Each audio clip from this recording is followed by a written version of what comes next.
20 prophéties bibliques commencent déjà à se réaliser. Les prophéties mentionnées ici ne visent pas à vous faire peur, mais à vous aider à trouver la paix et le salut en Jésus-Christ.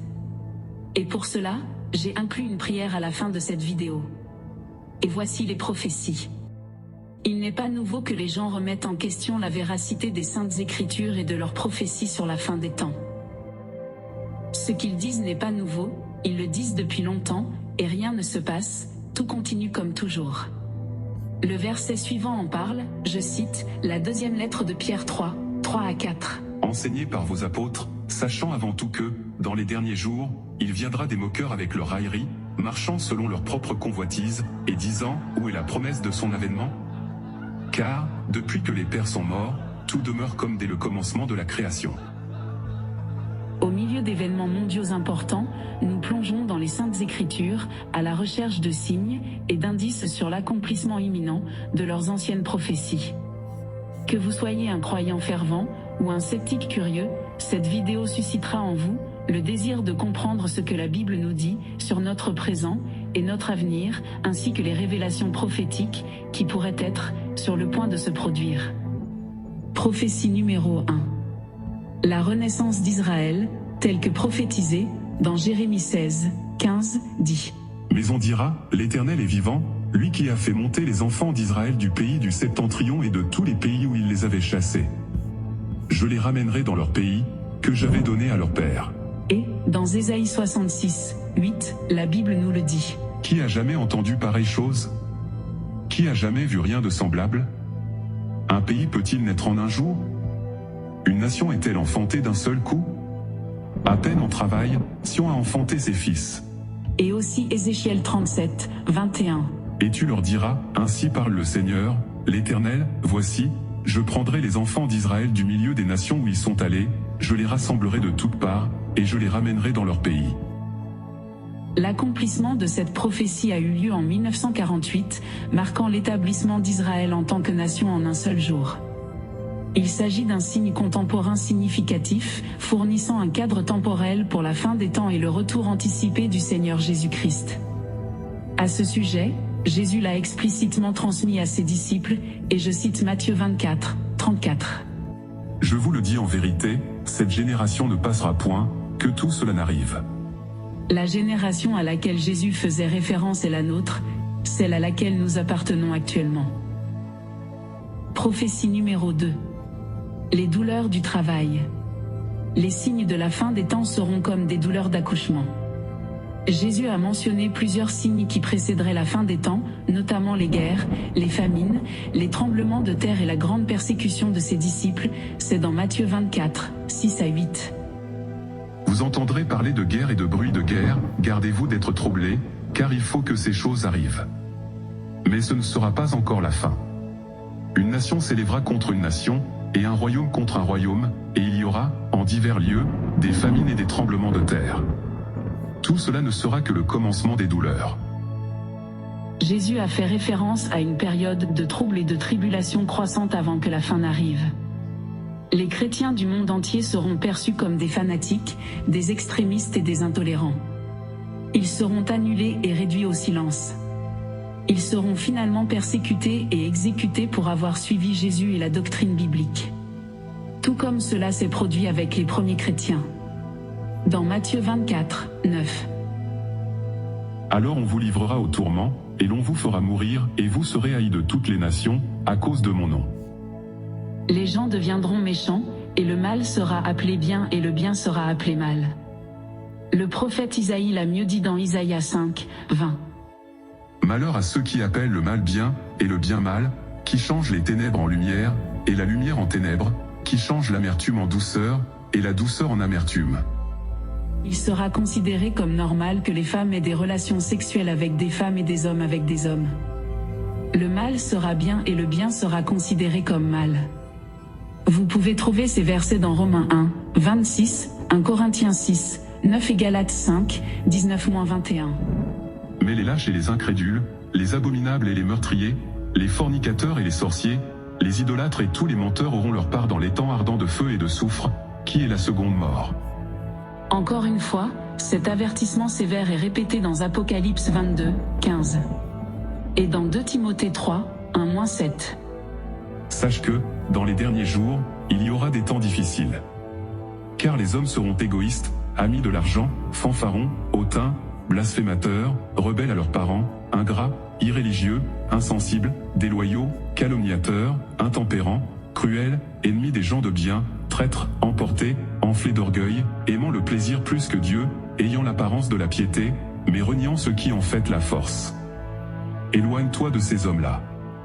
Il en est parmi eux qui s'introduisent dans les maisons, et qui captivent des femmes d'un esprit faible et borné, chargées de péché, agitées par des passions de toute espèce, apprenant toujours et ne pouvant jamais arriver à la connaissance de la vérité.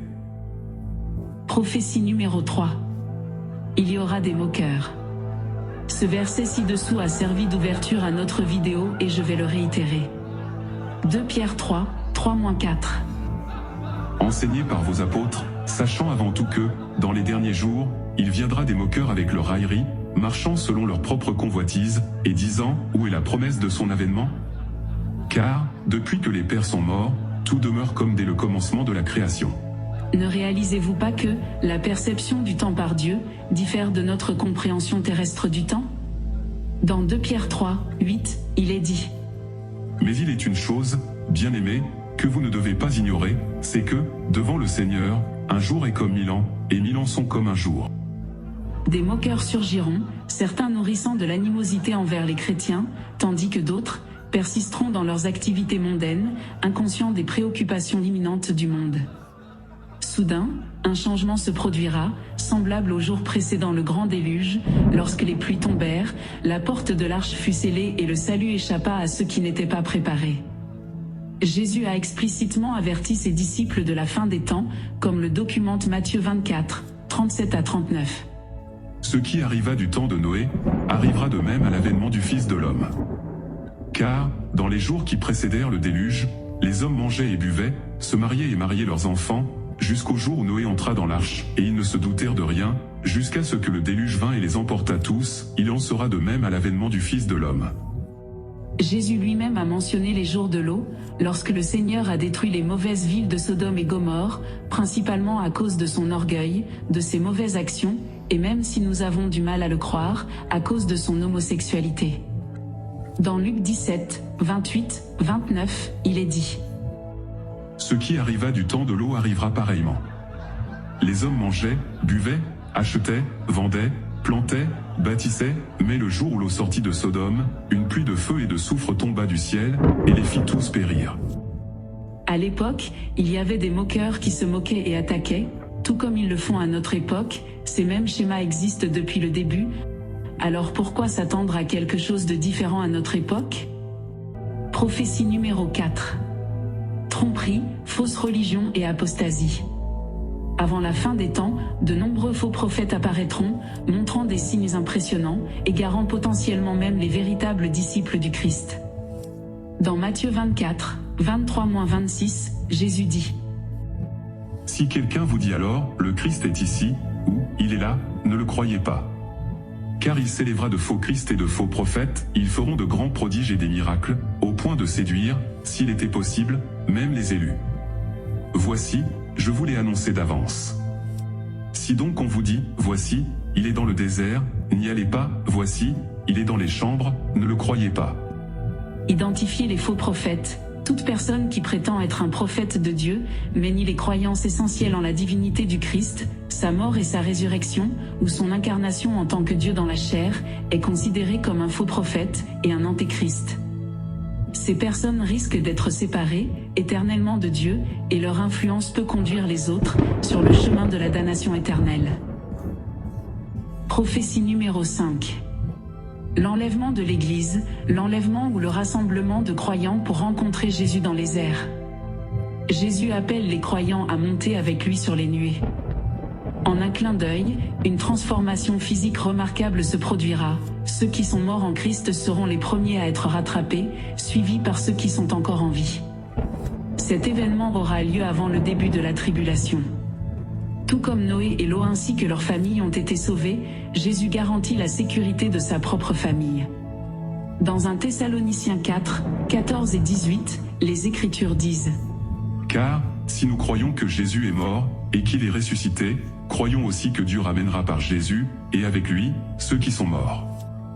Voici, en effet, ce que nous vous déclarons, d'après la parole du Seigneur, nous les vivants, restés pour l'avènement du Seigneur, nous ne devancerons pas ceux qui sont morts. Car le Seigneur lui-même, à un signal donné, à la voix d'un archange, et au son de la trompette de Dieu, descendra du ciel, et les morts en Christ ressusciteront premièrement. Ensuite, nous les vivants, qui serons restés, nous serons tous ensemble enlevés avec eux, sur des nuées, à la rencontre du Seigneur dans les airs, et ainsi nous serons toujours avec le Seigneur. Consolez-vous donc les uns les autres, par ces paroles. De nombreux croyants authentiques, chrétiens fidèles, seront sauvés de la tribulation sur terre. Nous trouvons du réconfort dans ces paroles, car nous pensons que nous ne connaîtrons pas les horreurs à venir. L'enlèvement est un événement miraculeux et surnaturel, il reflète la résurrection du Christ. Comme mentionné dans 1 Thessaloniciens 1 verset 10. Et pour attendre des cieux son Fils, qu'il a ressuscité des morts, Jésus, qui nous délivre de la colère à venir. Le jour et l'heure précis de cet événement sont un mystère. Dans l'eschatologie chrétienne, il existe 3 perspectives, souvent appelées la grande disparition. La première est que l'enlèvement aura lieu avant le début de la tribulation, c'est-à-dire que Jésus rassemblera les croyants dans les nuées, avant que la colère de Dieu n'atteigne la terre, ou aussi connu sous le nom de « temps de détresse de Jacob ». Comme le dit Apocalypse 6, 17. Car le grand jour de sa colère est venu, et qui peut subsister? Et, dans Jérémie 30, 7, qui dit « Malheur! Car ce jour est grand, il n'y en a point eu de semblable. C'est un temps d'angoisse pour Jacob, mais il en sera délivré. » Ma conviction personnelle est que, tout comme Dieu a sauvé Noé avant le déluge, et a sauvé l'eau de la destruction de Sodome et Gomorrhe, le Seigneur nous enlèvera, nous arrachera, nous sauvera des millions de croyants, à travers le monde, avant le début du monde. Prochain déluge, entre guillemets, ou la grande tribulation. Apocalypse 3, 10 nous dit « Parce que tu as gardé la parole de la persévérance en moi, je te garderai aussi à l'heure de la tentation qui va venir sur le monde entier, pour éprouver les habitants de la terre. » Il existe 2 autres perspectives sur un enlèvement, à mi-tribulation et après la tribulation, soutenues par des chrétiens qui croient fermement que les croyants peuvent expérimenter une partie ou la totalité de la période de tribulation de 7 ans. Les 3 premières années devraient être très mauvaises, tandis que la seconde moitié devrait être vraiment horrible, conformément aux paroles du Seigneur Jésus dans Matthieu 24, 21. Car alors, la détresse sera si grande qu'il n'y en a point eu de pareil depuis le commencement du monde jusqu'à présent, et qu'il n'y en aura jamais. Croyants du monde entier, nous devons être prêts à tout moment et lever les yeux, car l'enlèvement aura lieu à tout moment, a dit Jésus dans Luc 21, 28. Quand ces choses commenceront à arriver, redressez-vous et levez vos têtes, parce que votre délivrance approche. Cet événement surnaturel laissera le monde perplexe et confus, essayant immédiatement de comprendre le chaos de ce qui s'est passé. Sans le dire d'emblée, cet événement a le potentiel d'unifier le monde entier, ouvrant la voie à la montée de l'Antéchrist, qui répandra des mensonges, comme nous le lisons dans 2 Thessaloniciens 2, 11. Aussi Dieu leur envoie une puissance d'égarement, pour qu'ils croient aux mensonges. Après l'observation des tombeaux, lorsque les morts en Christ ont connu la résurrection, et la grande disparition des croyances, s'est produite dans le monde entier, avec nos nouveaux corps radieux, et surnaturels s'élevant au-dessus du ciel, un spectacle capturé par les caméras, et les iPhones partout. Ceux qui restent, auront du mal à donner un sens à cet événement, et chercheront une explication. Vont-ils l'attribuer à des enlèvements extraterrestres? Un grand tremblement de terre ou des théories alternatives? L'événement sera si étonnant que les gens seront obligés de croire n'importe quoi, même un gros mensonge. Jésus, dans Matthieu 24, 44. Il nous a exhortés à être constamment préparés, car l'arrivée du Fils de l'homme sera imprévue.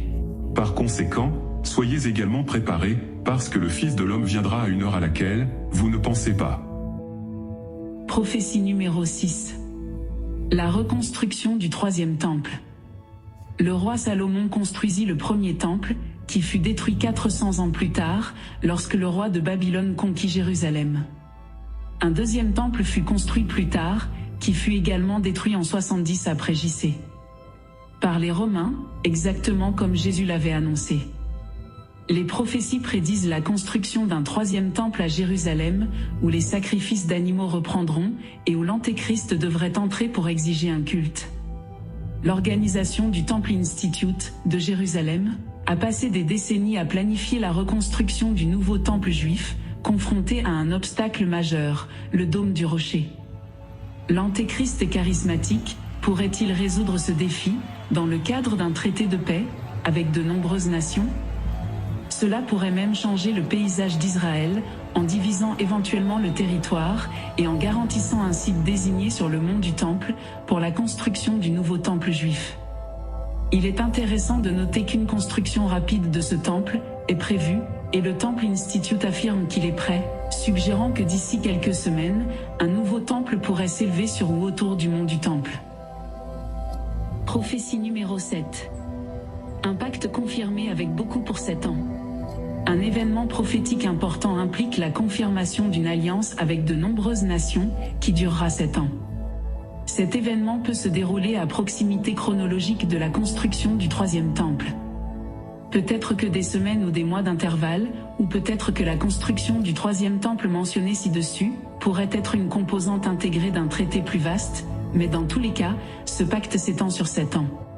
Il est prévu que l'Antéchrist négociera ce traité de paix avec de nombreuses nations, dont Israël. Potentiellement, ce pacte intervient après une période de conflit ou de guerre dans la région. Cet accord semble apporter une période de paix et de sécurité temporaire, mais il est trompeur. En Israël, le temple nouvellement construit sera témoin de la reprise des sacrifices d'animaux, rappelant les pratiques de l'Ancien Testament pour l'expiation des péchés. Cependant, à mi-chemin du traité de 7 ans, exactement 3 ans et demi après le début de l'accord, l'Antéchrist interrompra ces rituels, s'affirmera comme Dieu et exigera le culte dans le temple. Dans Daniel 9, 27, il est dit : Il fera une solide alliance avec plusieurs, pour une semaine, et durant la moitié de la semaine, il fera cesser le sacrifice et l'offrande, le dévastateur commettra les choses les plus abominables, jusqu'à ce que la ruine, et ce qui a été résolu fonde sur le dévastateur. Et dans 2 Thessaloniciens 2, 4. L'adversaire qui s'élève au-dessus de tout ce qu'on appelle Dieu, ou de ce qu'on adore, jusqu'à s'asseoir dans le temple de Dieu, se proclamant lui-même Dieu. Prophétie numéro 8. La montée de la première bête signifie une force systémique, un système, tandis que l'Antéchrist personnifie l'incarnation de l'abomination. Émanant de la mer, c'est-à-dire de nations nombreuses et diverses, portant des noms de blasphème, la première bête a 7 têtes et 10 cornes, symbolique de 10 rois, ou chefs de nation. Connu sous le nom de petite corne, il émerge au milieu des 10, et finit par éliminer 3 des autres rois, ou dirigeants. Chaque fois qu'une coalition de 10 nations, pays, ou dirigeants de gouvernement émerge, avec un chef désigné qui les supervise, et en expulse ensuite 3, nous pouvons reconnaître que c'est le début de cette prophétie. Ce leader, la petite corne, commence petit, et grandit en influence, et en pouvoir au-dessus des autres. Il s'oppose à Dieu, et est identifié comme le dragon, qui représente Satan lui-même, qui lui accorde un pouvoir, un trône, et une autorité étendue. Après une série d'événements catastrophiques, peut-être liés aux conséquences de l'enlèvement, l'Antéchrist se révèle comme un homme de paix, dans le but d'unir le monde entier sous sa direction. En tant que leader mondial, il commence la persécution contre ceux qui ont accepté Jésus-Christ après l'enlèvement. Ces individus comprendront les événements après l'enlèvement, grâce à la prescience, et choisiront de rejeter l'Antéchrist, et de mettre leur foi en Jésus. Mais malgré cela, l'Antéchrist offre au monde des réponses, et une paix indispensable. Utilisant de grands signes et prodiges, avec l'aide d'une seconde bête, il trompe avec de fausses promesses de stabilité et d'harmonie. Le monde entier obéit, le reconnaissant comme leur leader. Se réclamant de la divinité, il réclame le culte et exige une marque, soit sur la main droite, soit sur le front, en signe de loyauté. Sans cette marque, la vie normale devient impossible, car elle devient une condition préalable à l'achat ou à la vente. Contrôlant les gouvernements et les économies du monde entier, il impose un sombre ultimatum qui conduit à l'exécution de ceux qui résistent à sa marque. Veuillez confirmer ces détails en vous référant au chapitre 13 de l'Apocalypse. soit, l'avertissement est le suivant: ne vous laissez pas prendre, quoi qu'il arrive, même si vous perdez la vie à cause de cela. Eh bien, avec la marque, vous jurez allégeance à la bête, et vous n'aurez plus de salut pour votre âme. C'est dans Apocalypse 14, de 9 à 11. Et maintenant nous allons à notre prophétie numéro 9. La montée de la deuxième bête. Dans le livre de l'Apocalypse, chapitre 13, des prophéties intrigantes concernant la montée de la deuxième bête sur terre sont révélées. Cette figure trompeuse, souvent appelée le faux prophète, présente une façade qui ressemble à un agneau, mais parle avec la tromperie du dragon. Agissant comme un chef religieux, le faux prophète attire l'attention du monde sur le culte de la première bête, l'Antéchrist. Des événements miraculeux accompagnent ses efforts, renforçant encore son influence. De plus, il impose la marque de la bête, forçant l'obéissance et l'adoration mondiale envers l'Antéchrist. La marque, posée sur la main droite ou sur le front, devient indispensable pour réaliser des transactions économiques avec le nom de la bête ou sa représentation numérique, qui est 666. Ces deux personnalités influentes, représentant une religion mondiale unifiée et une économie mondiale stricte, unissent leurs forces pour affirmer leur domination sur la terre entière, défiant Dieu de manière rebelle et blasphématoire. Seront-ils conscients de leur destination finale, dans les temps de feu, à cause de leur grande hostilité envers Dieu? La prophétie numéro 10. Les jugements de Dieu et la grande tribulation. Le livre de l'Apocalypse décrit une série de jugements. La grande tribulation se déroule sur une période de 7 ans, après le traité de paix mené par la première bête.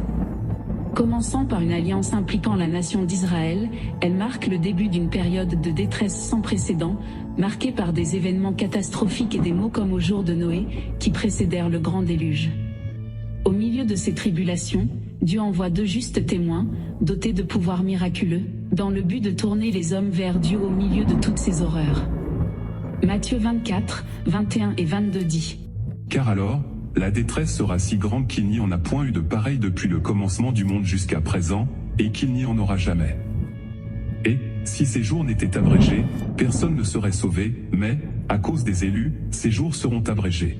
Au début de la tribulation, viendront les jugements des 7 sceaux, trouvés dans Apocalypse 6, 1 à 8. Des 7 sceaux révèlent différents événements, dont les infâmes 4 cavaliers du Apocalypse, qui représentent la conquête, la guerre, la famine et la mort. Ces essais marquent le début d'une séquence d'événements catastrophiques sur Terre. Je regardais, quand l'agneau ouvrit un des 7 sceaux, et j'entendis l'un des 4 êtres vivants qui disait comme d'une voix de tonnerre: Viens. Je regardai, et voici, parut un cheval blanc. Celui qui le montait avait un arc, une couronne lui fut donnée, et il partit en vainqueur et pour vaincre. Quand il ouvrit le second sceau, j'entendis le second être vivant qui disait: Viens. Et il sortit un autre cheval, roux. Celui qui le montait reçut le pouvoir d'enlever la paix de la terre, afin que les hommes s'égorgeassent les uns les autres, et une grande épée lui fut donnée. Quand il ouvrit le 3e sceau, j'entendis le 3e être vivant qui disait: Viens. Je regardai, et voici, parut un cheval noir. Celui qui le montait tenait une balance dans sa main. Et j'entendis au milieu des 4 êtres vivants une voix qui disait: Une mesure de blé pour un denier, et 3 mesures d'orge pour un denier, mais ne fais point de mal à l'huile et au vin. Quand il ouvrit le 4e sceau, j'entendis la voix du 4e être vivant qui disait: Viens. Je regardai, et voici, parut un cheval d'une couleur pâle. Celui qui le montait se nommait la mort, et le séjour des morts l'accompagnait. Le pouvoir leur fut donné sur le quart de la terre, pour faire périr les hommes par l'épée, par la famine, par la mortalité, et par les bêtes sauvages de la terre. Dans cette séquence de jugement, commençant par un dirigeant qui apporte une fausse paix. Il est peut-être l'Antéchrist, suivi de guerre, conduisant à une inflation extrême, à des pénuries, à des difficultés économiques, puis à la famine, pour finir à la mort et à l'enfer. Après cela, commencent les jugements des 7 trompettes, avec les 3 malheurs, chacun annonçant des événements catastrophiques spécifiques, destinés à affliger l'humanité. Ceux-ci se trouvent dans Apocalypse 8, 9 et 11. Ils provoqueront des calamités supplémentaires, telles que la grêle et le feu, la pollution des eaux de la terre, et la montée de démons destructeurs, tels qu'Apollyon ou Abaddon. Ces entités malveillantes font sortir des sauterelles monstrueuses d'une ouverture dans la terre pour nuire aux gens, intensifiant ainsi les jugements divins. Apocalypse 9, 2 et 3. Et elle ouvrit le puits de l'abîme. Et il monta du puits une fumée, comme la fumée d'une grande fournaise, et le soleil et l'air furent obscurcis par la fumée du puits. De la fumée sortirent des sauterelles, qui se répandirent sur la terre, et il leur fut donné un pouvoir comme le pouvoir qu'ont les scorpions de la terre. Et Apocalypse 9h11. Elles avaient sur elles comme roi l'ange de l'abîme, nommé en hébreu Abaddon, et en grec Apollyon. Mais ils ne se sont pas repentis, les gens ont continué à adorer les démons, et à croire à l'occultisme, et à l'immoralité sexuelle, comme on le trouve dans Apocalypse 9, 20 et 21. Les autres hommes qui ne furent pas tués par ces fléaux, ne se repentirent pas, des œuvres de leurs mains, de manière à ne point adorer les démons, et les idoles d'or, d'argent, d'airain, de pierre et de bois, qui ne peuvent ni voir, ni entendre, ni marcher, et ils ne se repentirent pas de leur meurtre, ni de leurs enchantements, ni de leur impudicité, ni de leur vol. Les 7 jugements du bol dans Apocalypse 16 marquent le point culminant de la colère de Dieu et représentent ses jugements définitifs et sévères sur les impénitents. Ces jugements provoquent des plaies douloureuses, la pollution des océans et des rivières, une chaleur torride, l'obscurité et des tremblements de terre dévastateurs.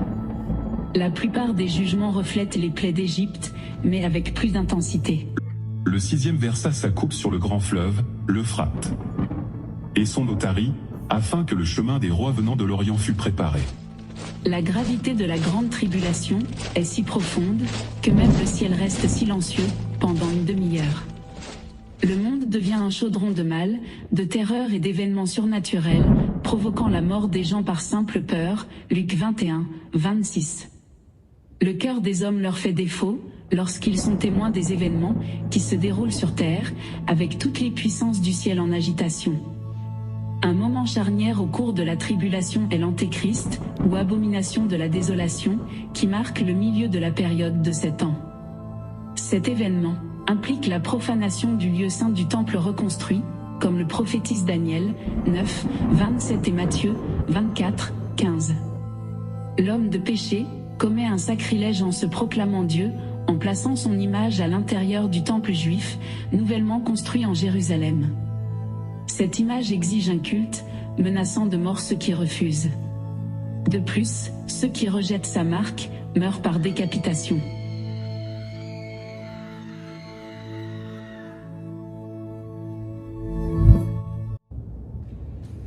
Prophétie numéro 11.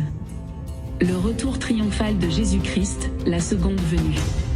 Avant que Christ établisse son royaume millénaire, il descend du ciel. Saint Jean est témoin de l'ouverture spectaculaire du ciel, révélant un magnifique cheval blanc, accompagné d'un cavalier dont le nom, fidèle et vrai. Il s'agit de Jésus-Christ, décrit avec des yeux flamboyants, et orné de nombreuses couronnes, symbolisant la justice et le pouvoir. Il est identifié comme la parole de Dieu, vêtu d'une robe trempée de sang, dirigeant une armée céleste vêtue de drap blanc, et monté sur des chevaux blancs. Avec une épée tranchante sortant de sa bouche, qui est la parole de l'autorité de Dieu, pour juger et frapper les nations.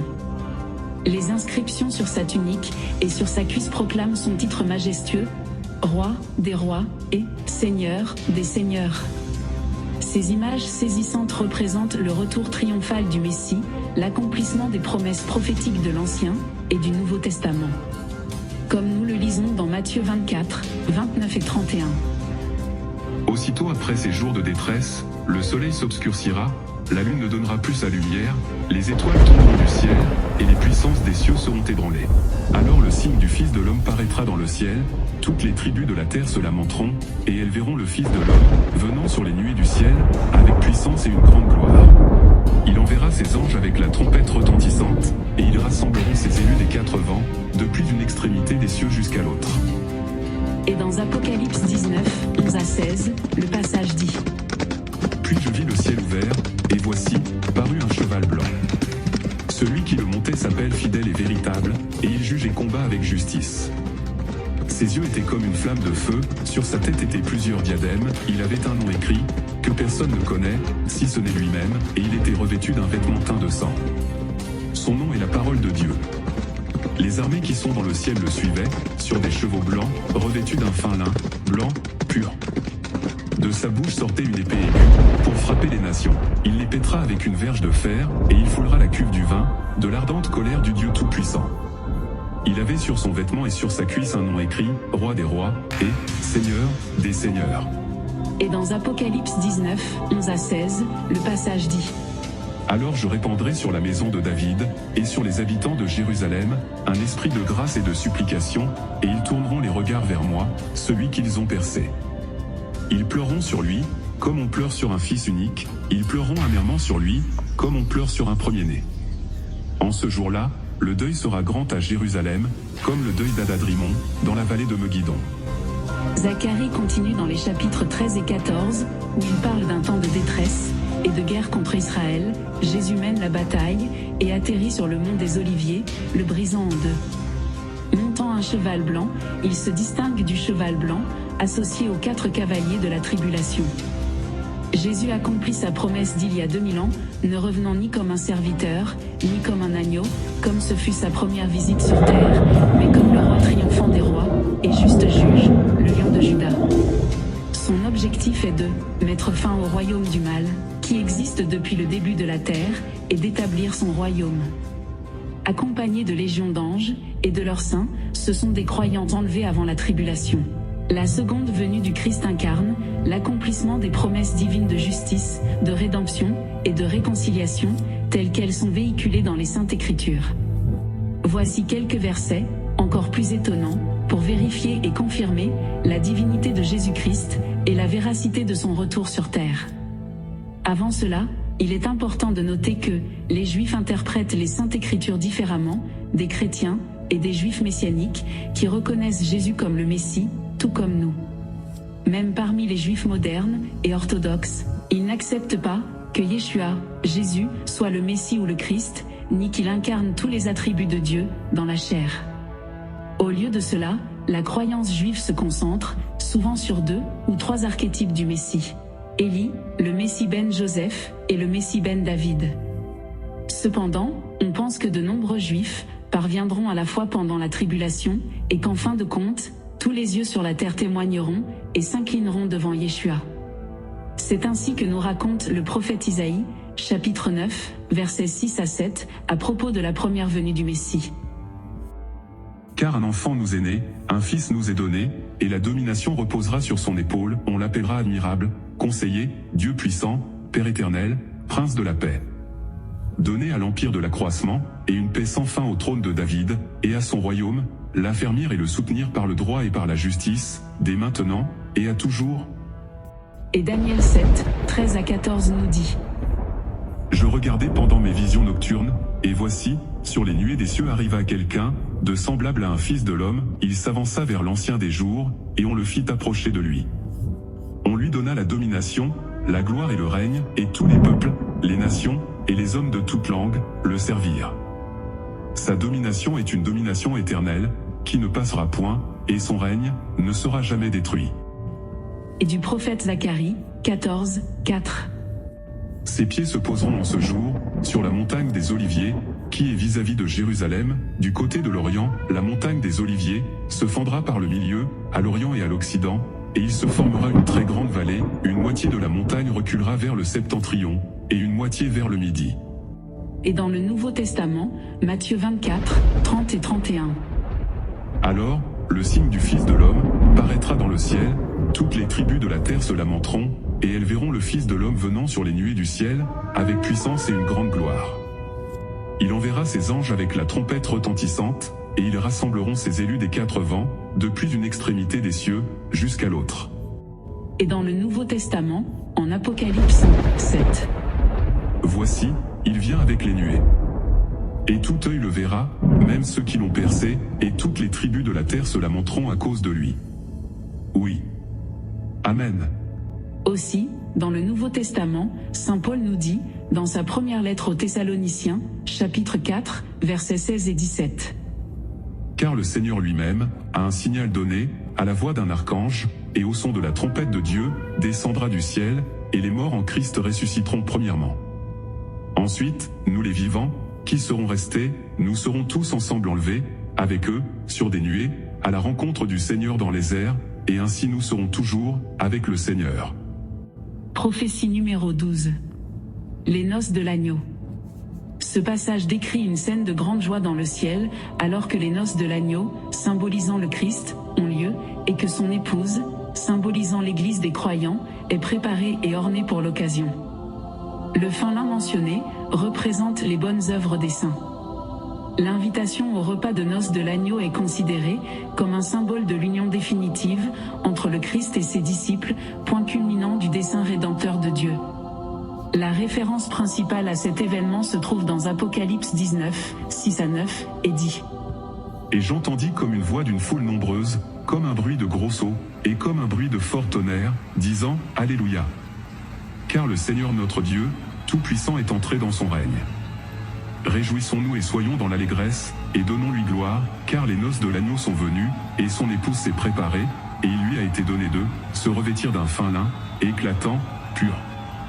Car le fin lin, ce sont les œuvres justes des saints. Et l'ange me dit, écrit, heureux ceux qui sont appelés au festin des noces de l'agneau. Et il me dit, ces paroles sont les véritables paroles de Dieu. Lorsque Saint Jean rencontra l'ange, il tomba instinctivement à ses pieds, dans un geste d'adoration. Cependant, l'ange le corrigea rapidement, soulignant que le culte est réservé à Dieu seul. Cet épisode souligne le principe selon lequel, si un ange acceptait un culte, cela indiquerait clairement qu'il s'agit d'un esprit qui ne vient pas de Dieu. Prophétie numéro 13. À propos de la bataille d'Armageddon, que l'on retrouve principalement dans le Nouveau Testament. Le terme « Armageddon » ou « Megiddo » est spécifiquement mentionné dans Apocalypse 16, 16 et dit : Ils les rassemblèrent dans le lieu appelé en hébreu Armageddon. Le contexte de la bataille est décrit dans Apocalypse 16, où les 7 coupes de la colère de Dieu sont déversées, conduisant au rassemblement de nombreuses armées de nombreux pays pour la grande bataille.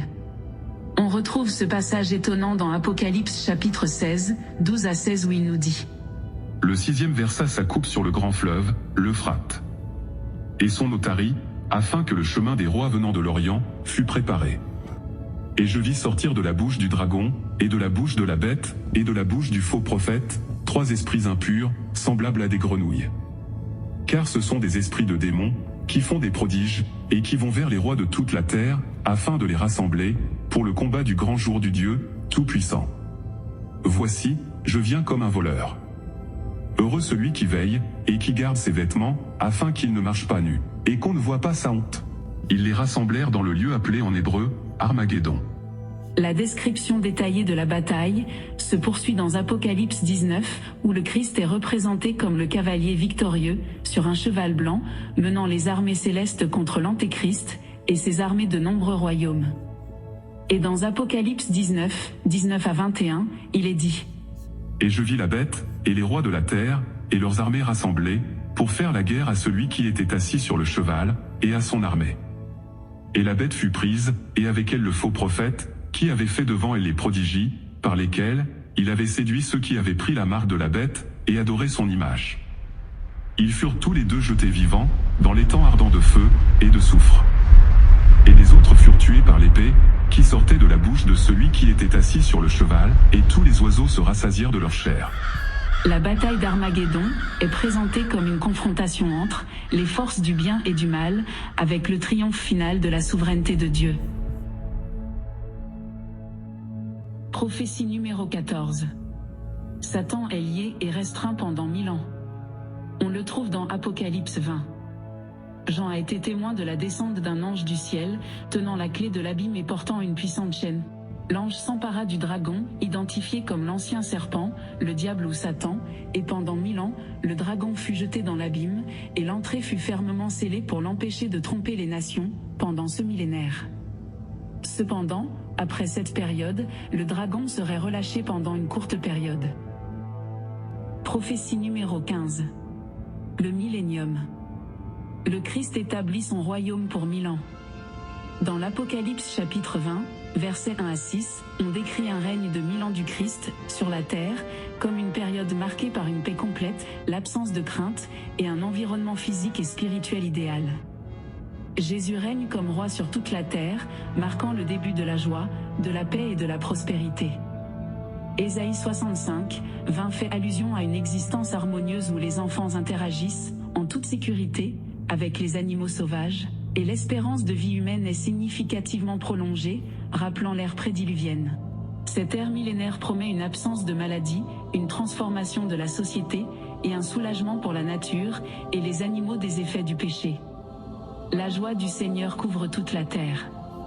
Pendant cette période, il y a deux groupes distincts, ceux avec un corps glorifié, saint du Christ, et ceux avec un corps physique naturel, ayant survécu à la tribulation. Tous les habitants coexistent, sous le gouvernement bienveillant du roi Yeshua, expérimentant une harmonie et une paix parfaite pendant un millénaire.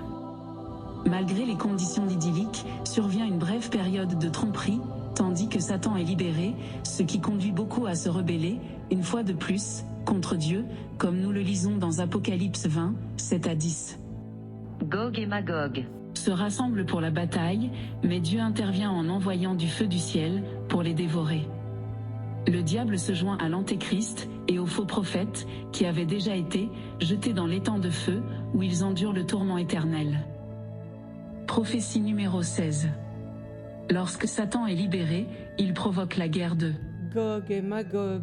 Israël vivra en paix et en sécurité et Gog envahira Israël avec une coalition de nations.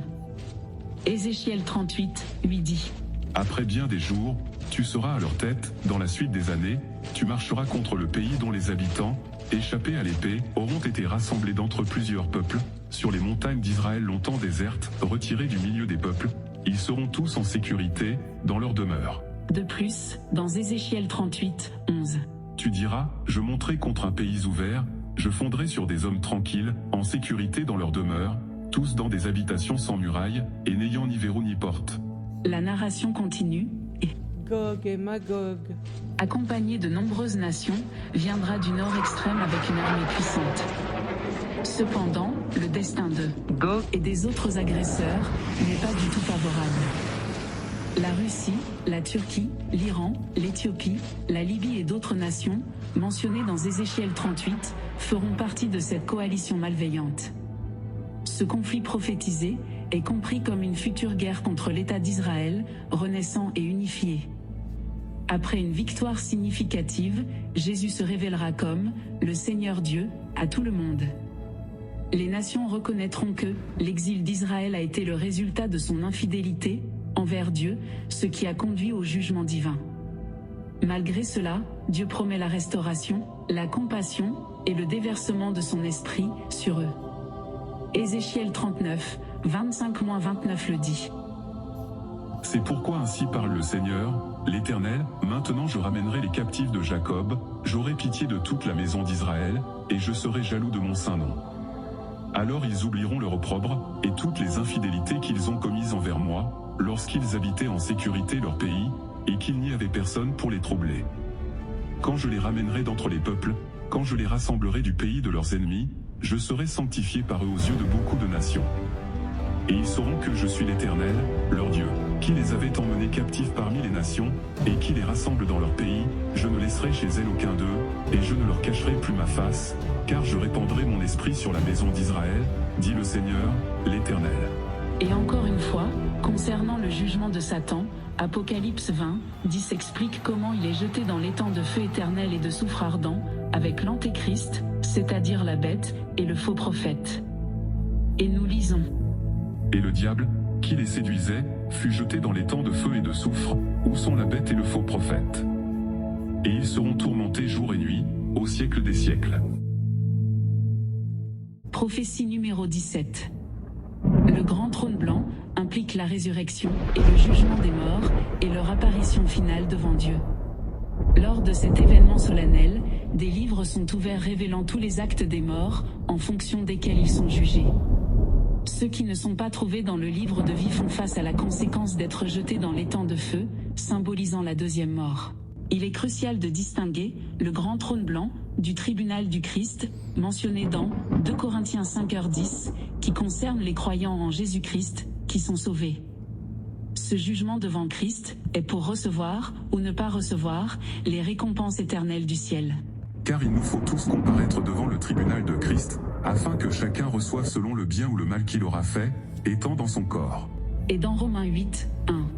Il n'y a donc maintenant aucune condamnation pour ceux qui sont en Jésus-Christ, qui ne vivent pas conformément à leur nature propre, mais conformément à l'Esprit.